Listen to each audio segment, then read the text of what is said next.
Ils t'ont menti. Toute ta vie, ils t'ont enseigné que le succès devait être partagé, affiché, raconté, célébré publiquement. On t'a programmé pour croire que parler de tes ambitions te rendrait plus fort, que révéler tes projets te rendrait plus réel, que crier tes objectifs au monde te donnerait du pouvoir. Mais la vérité est brutale, et la plupart des gens n'est pas prête à l'entendre. Si tu veux vraiment du succès, tais-toi, cache certaines choses, protège certains secrets, parce que tout ce qui est exposé trop tôt est saboté avant même d'avoir vécu. Nelson Mandela disait: Cela semble toujours impossible jusqu'à ce que ce soit fait. Mais ce que beaucoup ne comprennent pas, c'est que pendant que le monde doutait, il se taisait, il observait, il construisait en silence. Le succès authentique ne hurle pas ses plans, il avance dans l'ombre. Toi, on t'a appris à parler. Moi, aujourd'hui, je vais t'apprendre à te taire, intelligemment. Écoute-moi bien. Le succès ne se partage pas au stade du rêve, il se révèle au stade de la domination. Avant ça, chaque mot de trop est une balle que tu tires contre toi-même, parce que les gens n'écoutent pas pour t'aider, ils écoutent pour juger, pour douter, pour comparer, pour minimiser, pour projeter leurs propres échecs sur tes visions. Et plus ton rêve est grand, plus leur peur est forte. Premier électrochoc. Tout le monde n'est pas destiné à savoir ce que tu prépares. Ce monde n'est pas un cercle de soutien, c'est un champ de mine. Et chaque confidence mal placée peut devenir un piège. Le premier secret que tu ne dois jamais partager si tu veux réussir, c'est ton prochain grand mouvement, ton plan, ton projet encore fragile, ton idée encore nue. Tant que quelque chose n'a pas pris de forme concrète, il est vulnérable. Et ce n'est pas le manque de talent qui tue les projets, c'est l'exposition prématurée. Quand tu parles trop tôt, tu invites les doutes des autres à s'installer dans ta tête. Tu invites leur peur à contaminer ta vision. Tu invites leurs limites à devenir les tiennes et tu ne t'en rends même pas compte. Tu crois recevoir des conseils alors qu'en réalité tu reçois des freins déguisés en prudence. Regarde autour de toi. Combien de personnes commencent des choses avec enthousiasme puis abandonne après avoir trop parlé, trop d'avis, trop de commentaires, trop de regards, trop d'énergie étrangère. Le succès a besoin d'un incubateur. Le silence est cet incubateur. Les bâtisseurs réels travaillent dans l'ombre. Les bavards travaillent pour l'ego. Il y a une différence entre avancer et annoncer que tu avances. L'ego veut être vu. La discipline veut être efficace.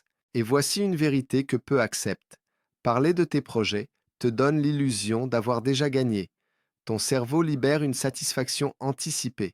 Tu te sens déjà validé alors que tu n'as encore rien accompli. Résultat, ta faim diminue, ton urgence baisse, ta rigueur s'affaiblit. Tu célèbres une victoire inexistante. Et pendant que tu te nourris d'illusions, le monde ne te doit toujours rien. Les grands réussissent deux fois, d'abord en silence, ensuite en réalité. Les perdants réussissent seulement dans leurs paroles. Deuxième secret que tu ne dois jamais partager, l'ampleur réelle de tes ambitions. Ce que tu veux vraiment, pas ce que tu dis pour rester socialement acceptable, pas ce que tu dis pour rassurer, ce que tu veux au fond, quand personne ne te regarde. La société n'aime pas les ambitions démesurées. Elle tolère les rêves modestes. Elle applaudit les objectifs raisonnables. Elle se sent en sécurité avec les gens qui ne veulent pas trop. Mais dès que tu veux sortir du cadre, que tu veux dépasser, dominer, impacter massivement, accumuler, transformer radicalement ton destin, tu deviens une menace symbolique. Et une menace attire trois choses: la jalousie, la moquerie et la sabotage. Beaucoup vont se moquer de toi pour se rassurer eux-mêmes. Ils vont minimiser ton rêve parce que ton rêve leur rappelle leur propre renoncement. Ils vont rire de ton ambition pour anesthésier leur médiocrité. Et s'ils ne peuvent pas t'arrêter de face, ils essaieront de t'user de côté. Par les paroles, par le doute, par le découragement subtil. Tu n'as aucune obligation d'exposer la taille de ta vision à des gens qui n'ont rien construit de grand. Aucun aigle ne demande l'avis des poules avant de s'envoler. Le succès demande parfois de porter un masque temporaire, de faire croire que tu vis petit alors que tu construis immense, de parler bas pendant que tu travailles fort, non pas par peur, par stratégie. Plus ton ambition est rare, plus elle doit être protégée, parce que peu de gens ont la capacité émotionnelle de supporter la réussite d'un proche. Ils te sourient, mais intérieurement, ils mesurent dans la distance entre leur vie et la tienne. Et cette comparaison peut devenir toxique. Troisième secret que tu ne dois jamais partager trop largement, tes faiblesses stratégiques pendant ta phase de construction. Oui, tu dois être conscient de tes failles. Oui, tu dois travailler sur toi. Mais non, tu n'as pas à exposer toutes tes vulnérabilités à n'importe qui. Le monde n'est pas un cabinet de thérapie, c'est une arène. Et dans une arène, chaque faiblesse dévoilée peut être utilisée contre toi. Certaines personnes n'écoutent pas tes problèmes pour te soutenir, mais pour savoir où frapper quand le moment sera venu. Tu dois avoir des confidents, pas un public. Tu dois avoir des mentors, pas une foule. Tu dois avoir un cercle réduit, pas une assemblée curieuse. Le succès exige la maîtrise de l'information. Ce que tu dis, à qui tu le dis, quand tu le dis et pourquoi tu le dis. Rien n'est anodin. Beaucoup de destins ont été ralentis non pas par manque de capacité, mais par excès de confiance mal placée. On confond ouverture et naïveté, transparence et imprudence, sincérité et exposition inutile. Voici ce que personne ne t'a jamais vraiment appris. Le succès n'est pas seulement une question d'effort, c'est une question de positionnement mental. Savoir quand parler, savoir quand se taire, savoir quand montrer, savoir quand cacher. Regarde les véritables bâtisseurs, ceux qui ont réellement renversé leur destin. Ils disparaissent pendant un temps, ils deviennent silencieux, on les croit perdus, on les croit ordinaires, on les croit comme tout le monde. Puis un jour, ils réapparaissent, et tout a changé. Niveau de vie, mentalité, entourage, influence, pouvoir. Ce jour-là seulement, ils parlent, parce qu'à ce moment-là, le résultat parle déjà pour eux. Le monde respecte les preuves, pas les intentions. Le monde respecte les résultats, pas les promesses. Le monde respecte l'impact, pas les discours. Et toi, dis-moi, combien de fois as-tu parlé avant d'agir? Combien de fois as-tu promis avant de produire? Combien de fois as-tu exposé un rêve que tu n'as jamais mené à terme? À chaque fois, un peu de ta crédibilité est morte. À chaque fois, ton cerveau a enregistré une incohérence entre ce que tu dis et ce que tu fais. Le respect commence par l'alignement, et l'alignement commence dans le silence. Tu veux réussir? Apprends à travailler pendant que les autres parlent. Apprends à construire pendant que les autres commentent. Apprends à progresser pendant que les autres doutent. Le silence n'est pas vide. Le silence est chargé de préparation, chargé de stratégie, chargé de feu contenu. Souviens-toi de cette phrase. Les gens bruyants impressionnent au départ. Les gens silencieux dominent à l'arrivée. Tu dois maintenant comprendre une chose essentielle. Le moment où tu décides de changer de niveau, le monde autour de toi commence à changer de visage. Les sourires deviennent ambigus, les encouragements deviennent tièdes, les regards deviennent lourds. Ce n'est pas une malédiction, c'est un test. Le succès agit comme un révélateur. Il met en lumière ce que les gens cachent, et ce que tu vas découvrir peut te déranger. Parce que beaucoup de ceux qui disaient croire en toi n'aimaient en réalité que la version de toi qui ne les dépassait pas. L'un des pièges les plus violents dans ton ascension, c'est le sabotage social déguisé en bienveillance. On te dira fais attention, ne va pas trop vite, sois réaliste, tu rêves trop grand, et tout cela semblera raisonnable, logique, protecteur. Mais derrière ces mots se cache souvent une peur personnelle, leur peur, leur incapacité à imaginer plus grand, leur confort dans la moyenne, et inconsciemment, ils voudront t'y ramener. Tu dois être assez lucide pour comprendre que tout le monde n'est pas conçu pour supporter ton évolution. Certains t'aiment tant que tu restes à leur hauteur. Dès que tu montes, leur amour se transforme en résistance. Voilà pourquoi garder certains secrets est une question de survie mentale, parce que chaque remarque, chaque doute exprimé, chaque ironie répétée peut s'infiltrer dans ton esprit comme un poison lent.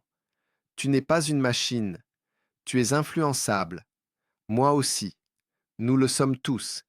Et celui qui prétend être totalement imperméable est souvent celui qui est le plus manipulé. Il existe une fatigue invisible dont personne ne parle, la fatigue de devoir constamment se justifier. Justifier tes choix, justifier ton ambition, justifier ton travail acharné, justifier ton absence, justifier ta discipline, justifier ton évolution.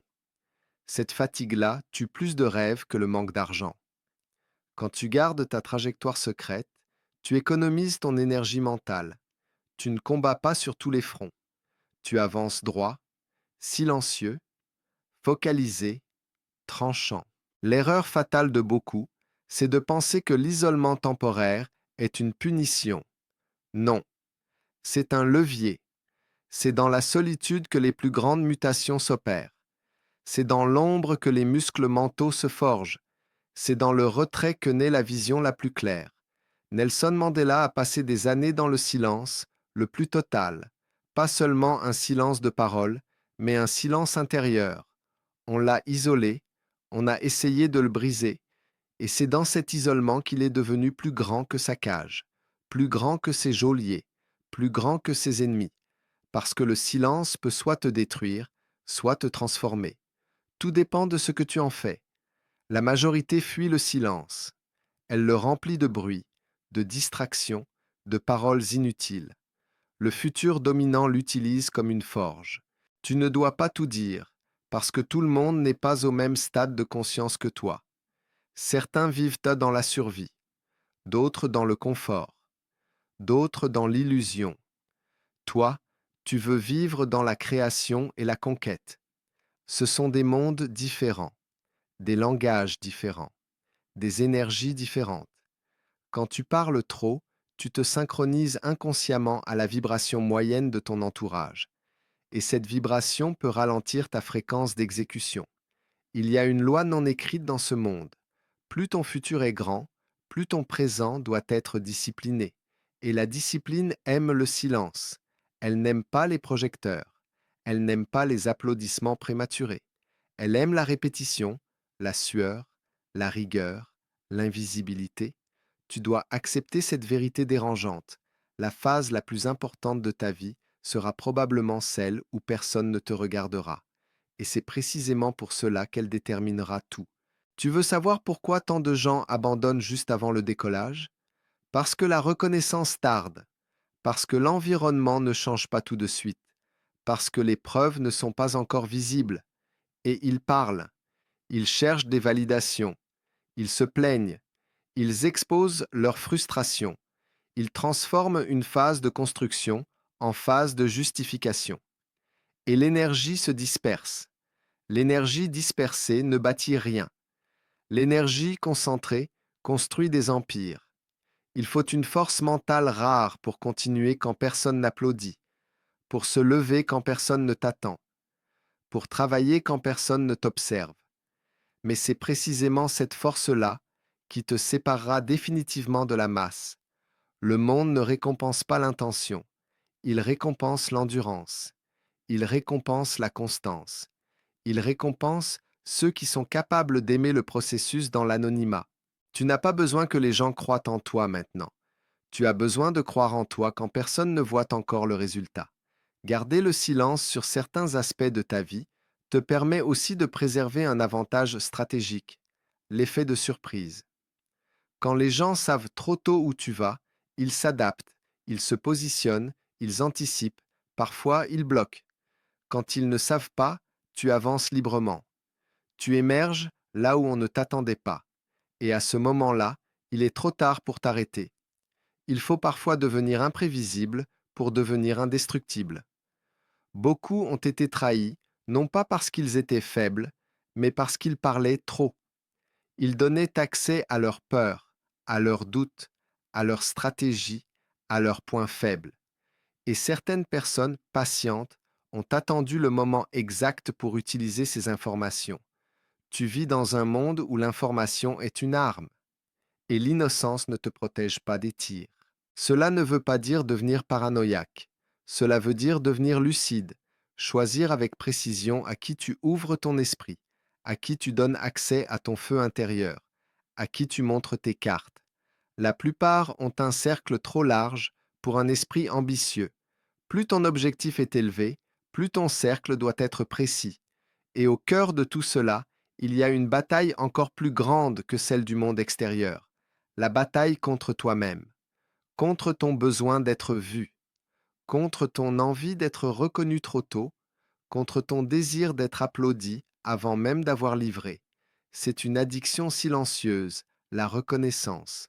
Elle te fait parler quand tu devrais travailler. Elle te fait publier quand tu devrais perfectionner. Elle te fait expliquer quand tu devrais produire. Le futur t'appartient quand tu choisis la maîtrise plutôt que l'exposition. Regarde honnêtement ta vie. Combien de choses aurais-tu pu accomplir si tu avais parlé moitié moins et agi 2 fois plus? Combien d'objectifs seraient déjà atteints si tu avais protégé ton énergie au lieu de la distribuer dans des conversations vides? Tu dois accepter une métamorphose intérieure, un changement de posture. Tu n'es plus là pour convaincre, tu es là pour bâtir. Tu n'es plus là pour justifier, tu es là pour incarner. Tu n'es plus là pour expliquer ton futur, tu es là pour le créer en silence. Et quand viendra le moment de révéler, ce ne sera pas par des mots, ce sera par un changement de vie impossible à ignorer. Ce sera ton calme qui parlera, ton niveau qui parlera, ta liberté qui parlera, ton impact qui parlera. Et ceux qui doutaient comprendront sans que tu n'aies rien à dire. Mais avant cette révélation, il y a une traversée, une vraie, une traversée de doute, de solitude, de nuits silencieuses où personne n'applaudit, où personne ne valide, où personne ne rassure. Et c'est là que se séparent ceux qui veulent vraiment de ceux qui veulent juste être vus en train de vouloir. Le silence, à ce stade, n'est plus une option, c'est une discipline sacrée. Tu avances sans bruit, tu trébuches sans témoin, tu progresses sans annonce, et tu deviens dangereux parce que tu n'es plus prévisible. Ce que tu caches aujourd'hui devient ta force demain. Tu es arrivé ici parce que quelque chose en toi refuse de mourir dans la moyenne. Tu ressens ce feu que beaucoup ont étouffé. Tu sens cette tension intérieure entre ce que tu es aujourd'hui et ce que tu pourrais devenir demain. Et cette tension, soit tu la calmes avec des excuses, soit tu la transformes en puissance. Les 3 secrets que tu ne dois jamais partager ne sont pas seulement des informations, ce sont des armes mentales. Et comme toute arme, mal utilisée, elle se retourne contre son porteur. Bien utilisée, elle change le cours d'une vie. Le premier secret, ton prochain grand mouvement. Tant qu'il est fragile, il doit rester invisible. Une graine poussée sous les projecteurs meurt avant de donner un arbre. Ton projet a besoin d'obscurité, de patience, de protection. Tu n'as rien à prouver au monde au stade de la préparation. Le monde viendra quand le résultat sera prêt. Le deuxième secret, l'ampleur réelle de tes ambitions. Elles sont trop grandes pour la plupart des esprits que tu croises chaque jour. Ce n'est pas de l'arrogance, c'est une question de fréquence. Tout le monde ne peut pas vibrer à la hauteur de tes objectifs. Et ce décalage crée de l'incompréhension, de la jalousie, parfois même de la haine. Tu n'as pas besoin de ces résistances supplémentaires. Porte ton rêve en silence, comme on protège un feu sacré. Le troisième secret, tes faiblesses stratégiques. Tu dois les connaître mieux que personne, mais tu ne dois pas les offrir au monde en pâture. Chaque fragilité exposée sans discernement devient une faille exploitable. La vulnérabilité est sacrée quand elle est partagée avec les bonnes personnes. Partagée à tort, elle devient une faiblesse publique. Ces trois secrets forment une armure, pas contre le monde entier, contre le chaos, le bruit, la médiocrité ambiante, les influences toxiques, les regards limitants, les paroles stériles. Mais il y a une vérité encore plus profonde que tout ce que je viens de te dire. Si tu échoues à garder ces secrets, ce n'est pas parce que les autres sont trop puissants, c'est parce qu'une part de toi cherche encore l'approbation.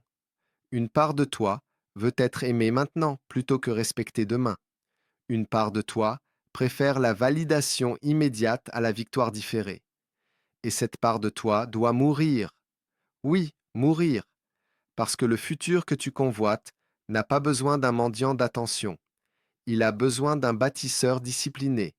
Il a besoin d'un esprit affamé. Il a besoin d'un cœur prêt à supporter l'inconfort, le doute, l'invisibilité, sans trahir sa mission. Nelson Mandela n'est pas devenu Mandela en un discours. Il est devenu Mandela en endurant l'injustice, dans le silence, en transformant l'enfermement en école intérieure, en changeant la prison en laboratoire de grandeur. Le monde n'a vu que l'homme libre. Il n'a presque jamais vu l'homme qui saignait en silence. C'est toujours ainsi. Le monde voit la gloire. Il ne voit pas les nuits. Toi aussi, si tu veux atteindre un autre niveau de vie, tu dois accepter cette loi brutale. Personne ne viendra te sauver pendant la phase la plus dure. Pas d'applaudissements, pas de médailles, pas de reconnaissance.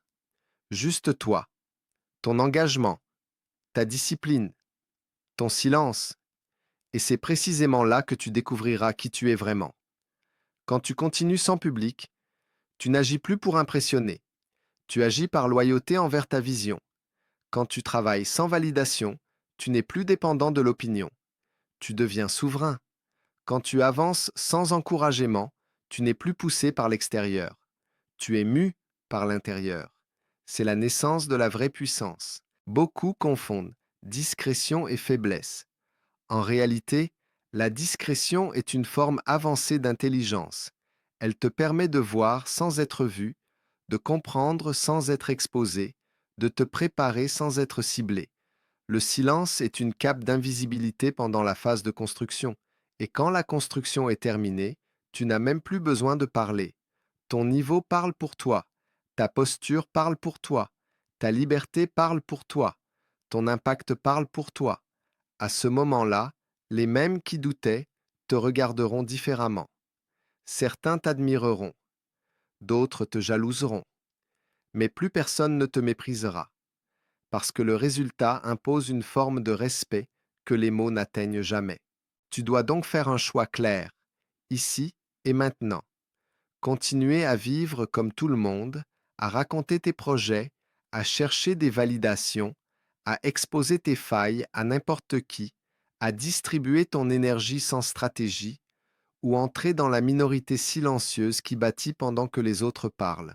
Ce choix est brutal, parce qu'il te coupe de certaines habitudes, il te coupe de certaines conversations, il te coupe de certains environnements, il te coupe parfois même de certaines personnes. Mais ce qu'il t'offre en échange est inestimable. Une trajectoire claire. Tu ne seras plus un visage dans la foule. Tu deviendras une force en mouvement. Tu ne seras plus un rêveur verbal.